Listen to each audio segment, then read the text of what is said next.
Sim FM. Pays de cocagne. Déterminés à s'arracher de l'emprise d'un quotidien sans grande perspective, à leurs risques et périls, ils vont à la quête du Graal en optant pour le saut dans l'inconnu. Drames humains et déchirures sociétales dues à l'immigration irrégulière, c'est dans Pays de cocagne. Cabinet Fofana.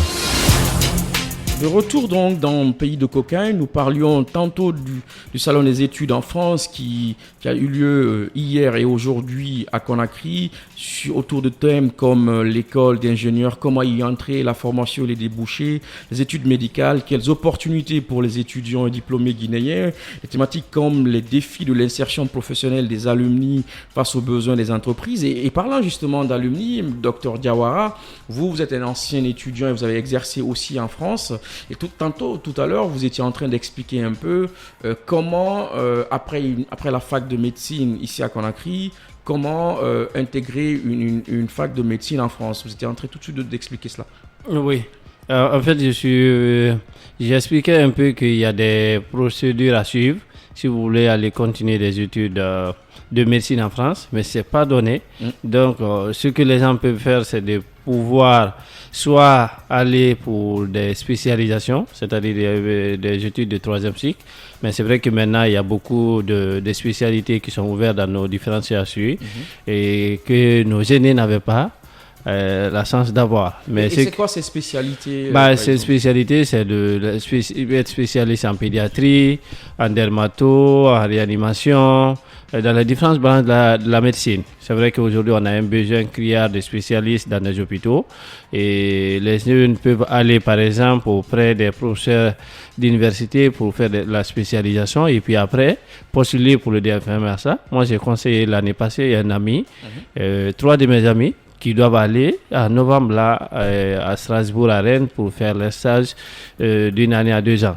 Et c'est beaucoup plus facile comme ça parce que c'est pas évident, malgré qu'en France, il y a plus de numerus clausus, mais il y a 3 années d'études communes de médecine en France. Après ça, vous allez faire encore un test pour continuer votre étude médicale. C'est pas beaucoup plus donné à tout le monde. Ouais. Et donc, c'est beaucoup plus compliqué. Le conseil que moi, je peux donner aux gens, c'est de pouvoir d'abord commencer par la Guinée.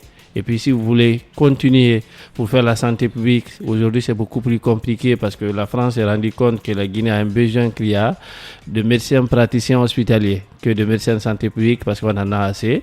Et l'expérience nous a montré avec les 2 épidémies qu'on a eu en Guinée que les Guinéens ont beaucoup plus maintenant de maîtrise des problématiques de santé publique, mais qu'on a des besoins criards dans nos hôpitaux. Et donc, aujourd'hui, c'est un appel aux jeunes que ce n'est pas facile et je suis un peu en contact avec Aruna l'année passée, tous ceux qui ont fait postuler pour la santé publique. Je ne pense pas s'il y a eu un candidat qui a eu une admission. Ah oui, pourquoi? Je ne sais pas, mais parce que en fait... Parce qu'ils n'étaient pas mieux préparés ou c'est vrai qu'il y avait beaucoup de personnes qui n'étaient pas y préparées, mais il y avait aussi des consignes de l'ambassade pour privilégier ceux qui veulent aller faire la clinique. Okay, et donc, du coup, ces informations, les gens ne l'avaient pas. Et aujourd'hui, des masters de santé publique, vu l'attractivité au niveau du marché africain par rapport aux différentes épidémies qu'on a en Afrique, c'est devenu beaucoup plus sélectif.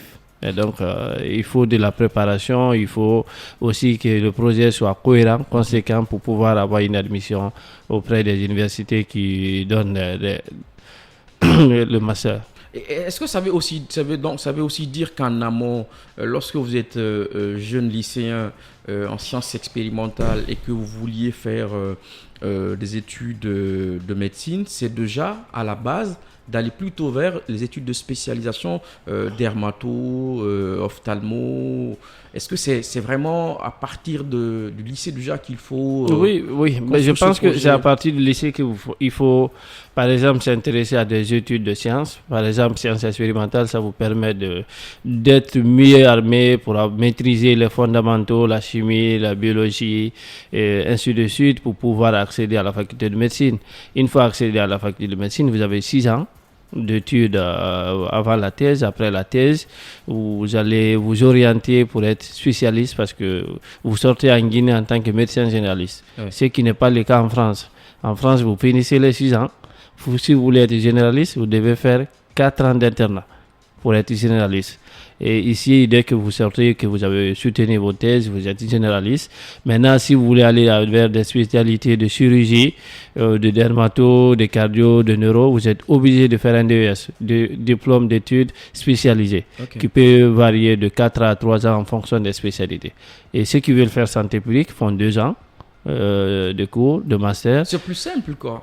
En fait, c'est pas aussi plus simple que ça. Ceux qui veulent faire de la santé publique, peut-être que c'est parce que c'est simple que les gens se disent il faut aller plutôt vers en fait, c'est les conditions, c'est l'une des conditions pour pouvoir travailler, par exemple, dans les institutions comme l'OMS, comme l'USAID, dans le domaine de la santé, parce qu'on dit qu'il faut que la personne puisse maîtriser les fondamentaux de la santé publique. Ouais. Et du coup, les gens, c'est par choix, par exemple, pour faire ça. Moi, je l'ai fait par choix, parce que à l'époque, je me disais, mais parce que j'étais aussi assistant à la chaire de santé publique de Gamal. En même temps, j'assistais le chef de chaire pour donner des cours d'épidémiologie. Et c'est lui qui m'a poussé de faire santé publique. Mais en allant, il m'avait dit, écoute, on a beaucoup d'épidémiologistes. Ce serait mieux aussi que tu puisses avoir le profil pour la santé au travail. Et droit à la santé aussi. Donc, quand je suis parti, j'ai commencé par ça, avant de faire un autre master en santé publique. Et ça m'a été beaucoup plus utile, parce que grâce à ça, j'ai pu valider la validation des acquis et travailler pour l'un des grands groupes de la France, L'Oréal, comme médecin conseil. Et lorsque vous êtes arrivé, vous aviez déjà en amont ce projet, votre projet était construit, vous saviez à quoi cela devait aboutir. Est-ce que aller étudier en France, c'est aussi cette espèce de prépa qu'il faut envisager, avoir une meilleure lecture, une meilleure visibilité de ce qu'on veut faire, que ce ne soit pas uniquement le fait d'aller de choisir une spécialité, puisque d'ailleurs la plupart des écoles ou des universités regardent un peu la corrélation entre votre profil, le cursus et le projet d'études. Oui, je pense que le cabinet c'est fondamental, parce que si vous devez aller, il faut tenir compte de votre parcours, de votre projet d'études et de votre projet professionnel. Donc c'est toute une étape, c'est tout un projet qui se construit au bout d'une année. C'est pas juste je me lève demain, je vais aller à campus, je vais postuler. C'est vrai que campus, des fois, tu as l'impression qu'il y a d'autres personnes qui l'utilisent pour juste rentrer en Europe. Et vous le savez, vous avez fait la France, les conditions dans lesquelles les gens sont. Si vous n'êtes pas préparé mentalement, psychologiquement, une fois là-bas, il va y avoir un problème de décrochage. Et donc tout se prépare en étant en Guinée. C'est-à-dire, on se renseigne sur l'université, sur la formation qu'on a choisie, quels sont les débouchés que cette formation offre, quand je vais finir, et pour pouvoir se projeter dans le temps. Mais je connais des gens qui n'ont pas eu, qui ne se sont pas rendus compte qu'il y a toute une procédure, que c'est tout un projet qu'il faut construire au fil à mesure en fonction de votre projet. C'est pour cela, si vous ne connaissez pas, il y a Campus France, vous vous approchez du Campus France. Pendant les orientations, pendant les conseils, ils vont vous aider à faire en sorte que vous puissiez avoir un bon projet d'études et un bon projet professionnel en rapport avec votre parcours académique et par rapport à votre projet professionnel aussi. Parce que c'est très important, les universités regardent un peu la projection de l'étudiant et par rapport à par rapport à la formation, au débouché des formations. Sinon, après, il y a une adéquation et vous n'allez pas avoir une admission. Vous allez vous demander pourquoi. Oui, parce que cette question revient souvent. Vous avez des postulants qui vous disent, chaque année, ça fait 4 ans que je postule, j'ai jamais d'admission. Et vous avez aussi certains qui ont des admissions, mais qui n'ont pas le visa. Est-ce que, après, il y a aussi, est-ce que l'ambassade regarde aussi, parce qu'il y a aussi que nous apprenons que certaines universités ne délivrant pas de diplômes d'État reconnus, souvent c'est des DU et autres types de diplômes. Est-ce que c'est aussi se renseigner sur ces aspects-là et se rendre à l'évidence que tout ce qui est volet académique, c'est campus, le volet administratif, c'est le visa, et qu'on peut avoir une admission sans pouvoir avoir de visa. Oui, mais on peut avoir une admission sans avoir le visa. C'est difficile de le dire, mais c'est la réalité. Parce que si vous devez... C'est quoi la différence? En fait, la différence, c'est qu'au niveau du campus, vous devez la première des étapes, c'est l'orientation. C'est-à-dire, l'étudiant ou l'élève vient voir campus pour lui expliquer un peu son projet. Et les conseillers de campus vont regarder le dossier du candidat pour voir si réellement ça tient la route. Et pouvoir l'orienter aussi pour lui dire, bon voilà, en fonction de votre profil, vous pouvez postuler pour telle formation, telle formation, telle formation. Mais dans la plupart des cas, ce qui se passe, c'est que bon, dans les cyber, les jeunes ont souvent confiance à des gens qui n'ont pas d'expérience par rapport aux études, par rapport à ce qui se passe. Ces faux sachants-là, ils font beaucoup de mal. Ils font beaucoup de mal. Les étudiants qui ont de la volonté, qui ont de très bons niveaux, mais ils ont quoi, des formulaires types. On vous reconduit les mêmes lettres de motivation. On verra tout à l'heure là-dessus. Allez-y. En fait, vous allez voir que, par exemple, c'est les mêmes lettres de motivation que l'étudiant a. Mais en plus de l'orientation, vous pouvez avoir de l'admission, comme vous le disiez tout à l'heure, de ne pas avoir la chance d'avoir le visa. Tout dépendra de l'entretien pédagogique que vous allez faire avec les conseils du Campus France, qui vont évaluer votre parcours, votre projet d'études, votre projet professionnel et votre expérience par rapport à tout ce que vous avez dit à faire pendant tout vos parcours. Et pendant cet entretien, les conseillers donnent un avis pour dire, OK, l'étudiant, il est capable de pouvoir poursuivre les études en France. Et ça, c'est déterminant pour les universités qui vont accueillir après les dossiers et qui vont regarder parce qu'ils ont tout un tas de masse de personnes qui postulent dans les universités. J'avoue. Et aujourd'hui, j'ai entendu parler le représentant de l'université Paris-Créteil qui a 20 000 candidats chaque année qui postulent à l'université Paris-Créteil. Donc c'est tellement sélectif que vous devez préparer en amont votre projet, regarder, prendre contact avec les universités. Souvent les gens ne font pas ça. Prendre contact avec les universités, les chefs pédagogiques des formations là, pour les demander est-ce que vous avez une chance de réussir si vous postulez. Et comme ça, ils pourront vous orienter. Oui, ça c'est même facile aujourd'hui puisque les universités sont toutes connectées. Elles ont des pages Facebook, elles ont aussi... moi, par exemple, mon cas, c'est ce que j'ai fait. Moi, je ne suis pas venu directement voir le campus. Je suis rentré en contact avec la faculté de médecine. J'ai échangé avec les responsables du master pendant une année. Bon, la première année, j'étais en retard. Je suis rentré à l'ambassade, je n'ai pas eu le visa. C'était un peu décourageant, mais bon, je me suis dit, OK, c'est pas grave. Je vais retenter l'année passée. Je suis toujours resté en contact avec la secrétaire du master qui m'a ensuite renvoyé l'admission très tôt l'année prochaine. À partir du mois de mai, j'avais ça. Je suis parti auprès du campus. Je n'avais même pas ouvert mon compte.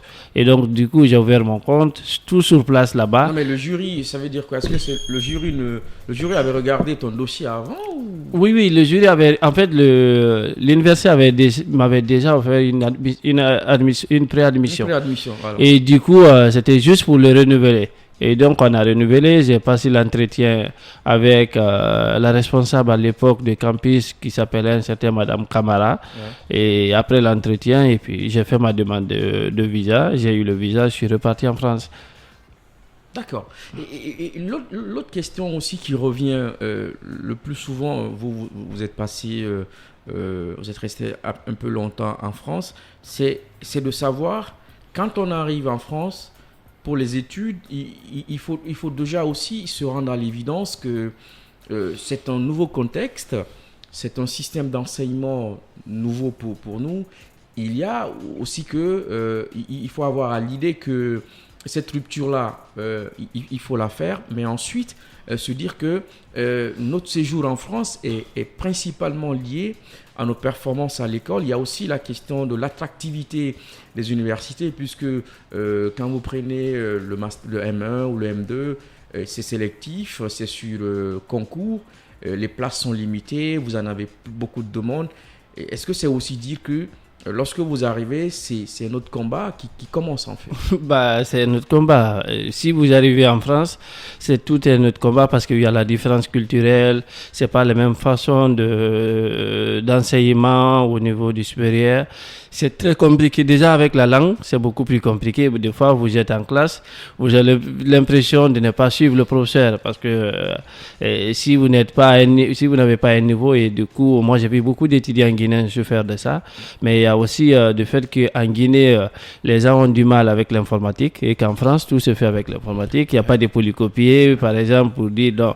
Et tous les cours sont en ligne sur le site de la... Il n'y a pas de brochure. Il n'y a pas de brochure. Donc, du coup, dès que vous arrivez déjà et que vous n'êtes peut-être pas à l'aise avec l'outil numérique, c'est tout à fait un problème.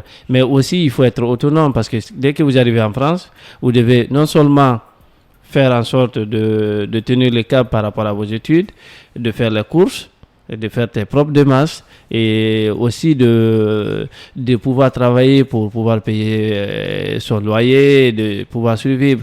Donc, il y a toute une réorganisation que vous allez être confronté. Donc, il va falloir concilier tout ça. Et souvent, les gens font des mauvaises rencontres une fois en France. Okay. Et que moi, par exemple, une fois en France, j'ai rencontré un ami qui m'envoie dans un... comment on appelle ça? C'était à Montreuil. L'endroit, j'oublie souvent le nom. Et après, il me dit, ouais, écoute, comme tu es venu pour les études, moi je sais que la France est très dure, mais je te conseille tout de suite, avant que l'argent que tu as envoyé, que ça ne finisse, de faire une formation pour être agent de sécurité. Comme ça, ça peut te permettre de pouvoir survivre et continuer à rester en France. Parce qu'il m'a dit que c'est ce que lui il a fait, mais il a oublié que lui n'était pas parti pour les études. Ouais. Moi, j'étais parti pour les études. Bon, je lui ai dit que je prends note. Et il n'y a pas de souci. C'était un ami d'enfance que j'avais perdu de vue une dizaine d'années, que j'ai retrouvé. Justement, c'était dans un foyer. Okay. Et quand je suis parti dans le foyer à Montreuil, je me suis dit, bon, attends, il y avait le déclic. Tu étais allé manger? Oui, on était parti manger. Donc, c'était le déclic. Et ce jour-là, j'ai juré que jusqu'à mon retour en Guinée, je ne mettrais pas pied dans un foyer. Et ce que j'ai fait, je me suis dit, non. Et cet ami, j'ai pris mes distances avec lui parce que je me suis dit, je suis venu ici pour étudier. Je ne peux pas quitter, par exemple, l'OMS en tant que médecin pour venir être agent de sécurité là. Et donc, ces mauvaises rencontres, souvent, il y a la tentation de certaines personnes à tomber dedans. Moi, j'ai eu une expérience personnelle là-bas. J'ai été très persévérant parce que quand je suis rentré en France, tu le sais, cabinet, dès que tu rentres, il faut faire des examens médicaux pour pouvoir valider ton visa. Exact. Et moi, pendant la validation de mon visa, j'ai découvert que j'avais une tumeur au niveau du poumon. Oula. Et de l'OFI, on m'a pris directement pour m'isoler à l'hôpital. Wow. J'ai fait 2 semaines d'isolement à l'hôpital. Et personne n'avait mes nouvelles, mes parents en Guinée, sauf celui qui m'a hébergé à Paris. Ouais. Et donc, j'ai pris ça comme étant quelque chose de positif parce que je me suis dit, bon, ça m'arrive que je suis en France, donc je profite. Mais en même temps, j'avais peur par rapport à mes études parce que j'ai fait 2 semaines sans pouvoir être à la fac. Ah, ça, c'est beaucoup. Et ça. donc, finalement, je recevais des cours comme tous les cours étaient en ligne. Je me connectais à travers mon ordinateur dans mon lit d'hôpital pour suivre les cours. Imagine que si je n'avais pas la maîtrise de l'outil informatique, je n'allais pas suivre le rythme des autres. Et après, je suis revenu. J'ai été suivi pendant 2 ans là-bas.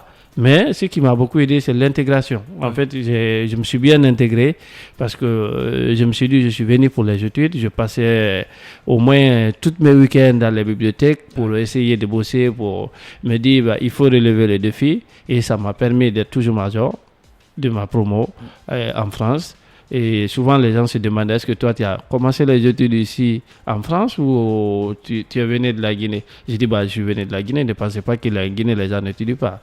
Il y a des bonnes études en Guinée. Ouais. Et donc, le conseil pour les jeunes, c'est de pouvoir réellement s'impliquer, être persévérant, courageux et de ne pas souvent tomber dans la tentation des personnes qui ne sont pas allées en France pour les études. Parce que souvent, les gens sont désorientés par rapport à des personnes qui les conseillent de plutôt privilégier le travail plus que les études. Et on oublie que quand on étudie, on va travailler après. Mais quand on essaye de dire qu'on va abandonner les études pour aller pour travailler et trouver les moyens pour subvenir aux besoins de sa famille ici, finalement, vous allez rester à faire du sale boulot là-bas, comme tu le sais déjà, et sans avoir de diplôme. Et c'est à quoi vos parents vous ont envoyé là-bas. vous allez trahir la conscience de vos parents et trahir toute une famille. Et pour finir, est-ce que, on va parler essentiellement, on a 3 minutes, des débouchés. Quelles sont aujourd'hui en Guinée les opportunités pour un étudiant en médecine, parce que c'est beaucoup plus cela que vous connaissez, quelles sont les opportunités pour un étudiant guinéen qui rentre de France avec un diplôme et une connaissance en médecine ici en Guinée? C'est quoi les opportunités? En fait, il y a plusieurs opportunités, mais ce n'est pas aussi facile que ça.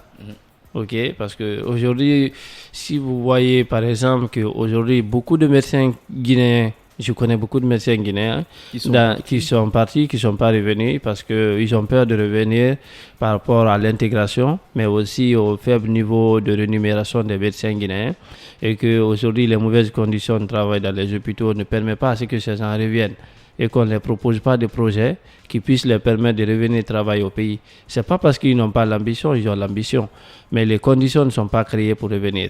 Ceux qui prennent le courage de revenir, ils reviennent par patriotisme, parce que ce pays ne va pas être construit sans nous. Et la France, c'est ce que je dis à beaucoup de nos amis médecins, la France a beaucoup de médecins, beaucoup d'intellectuels, beaucoup de grands scientifiques dans le domaine médical. C'est à nous de venir relever le défi chez nous.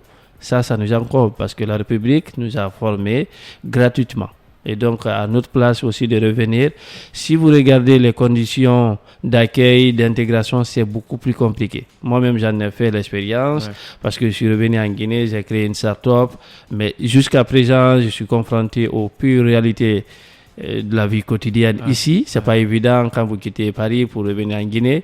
Et avec tous les privilèges que j'avais avec L'Oréal, j'ai laissé tout ça pour venir en Guinée, pour participer à l'effort national. Et je pense que c'est le souci là qui m'a fait revenir. Et beaucoup de médecins aujourd'hui aiment venir. C'est pour ça qu'il faut qu'on mette en place des mécanismes de retour et beaucoup plus faciles qui va permettre aux gens d'avoir de la confiance, mais aussi de sensibiliser les cabinets et les familles. Je vous avoue que beaucoup de personnes veulent venir, mais que beaucoup de familles ne veulent pas que leurs enfants reviennent en Guinée après les études. Moi, j'ai eu beaucoup de discussions avec ma famille avant de revenir et j'ai été un peu rebelle. Parce qu'on te dit non, ne viens pas. Ne viens pas parce que le pays n'a rien, donc c'est beaucoup plus compliqué et c'est un levier social qui joue beaucoup sur beaucoup de nos compatriotes qui veulent revenir au pays parce qu'ils ont la psychose, la peur et de revenir au pays. Et puis souvent, quand vous revenez, les personnes que vous retrouvez sur place vont essayer de vous écarter parce que les gens vont penser que vous êtes venu pour prendre leur place, mais c'est pour essayer de faire en sorte qu'on puisse partager l'expérience qu'on a eue à l'étranger et mettre ça au bénéfice du pays pour qu'on avance, parce que c'est un combat commun. Il faut qu'on puisse faire en sorte que ce pays avance à travers la diversité communautaire, à travers l'intelligence collective des Guinéens, qu'ils soient à l'interne ou à l'externe, pour faire bouger le pays. Nous aurons l'occasion, docteur, de revenir sur tout ça dans d'autres émissions plus spécialisées. Merci d'avoir accepté cette invitation. C'est à moi de te remercier. Merci pour l'invitation. Alors, on comprendra que le docteur demande qu'il y ait, en termes d'attraction au niveau, par exemple, de la médecine, plus de solutions d'intégration, mais aussi permettre à ce que ces étudiants ou ces gens qui ont exercé en médecine dans d'autres pays puissent revenir. Et ça, c'est vraiment le b.a.-ba. Et ce travail revient fondamentalement à l'État. Il faut y mettre de la vision, puisque c'est très difficile d'opérer ce changement-là, puisque les gens s'habituent à des conditions de travail qui sont les meilleures. Le retour est très difficile et cet appel-là, il est vraiment important. C'était donc Pays de Cocagne. Nous avons essentiellement parlé du Salon des études en France. Nous avons eu Arona Sissé, qui est donc responsable de campus, et Dr Diawara, qui est donc un alumni qui travaille en Guinée depuis maintenant plusieurs années. C'était donc Pays de Cocagne. On se reprend la semaine prochaine. Merci beaucoup.